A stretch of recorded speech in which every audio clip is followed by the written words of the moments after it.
टुनटुन यादव ऐसा एगो दर्दनाक सैड होली गाना लाइल बड़न भाई, जौन गाना सोशल मीडिया पर बहुत तेजी से वायरल होता और गाना के लोग खूब पसंद करता। अगर गाना नहीं सुनो भाई तो एक बार गाना सुनो, जौन गाना का नाम होलिया में छोड़ सजाना संग जातरू। ऐसा दर्दनाक गाना आज तक हम ना सुनो और ई गाना में इतना फील बा, इतना इमोशन बा, सुनला के बाद रोइया खड़ा हो जी। और ई गाना में फीमेल गायिका बड़ी प्रभा राज, टुनटुन यादव प्रभा राज बहुत बेहतरीन गाना गईले बन। अगर भाई टुनटुन यादव का अगर तू सच्चा फैन होखबा नु तो ई वीडियो को शेयर करिया, ई गाना का जरूर सुनियो।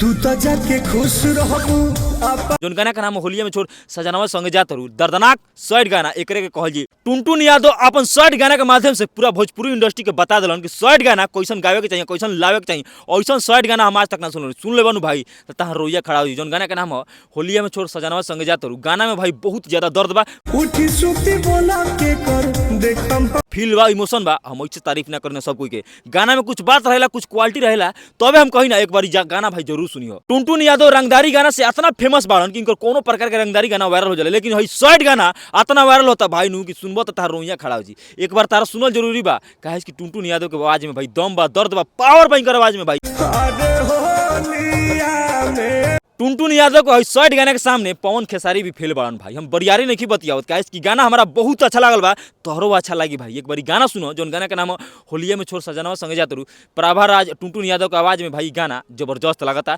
सब कोई के सुने के चाहिए, यात्रा भी भोजपुरी भाषा कहलन कि भोजपुरी हमार माई है, भोजपुरी हमार सब कुछ हो। तो एक बार गाना सुनो।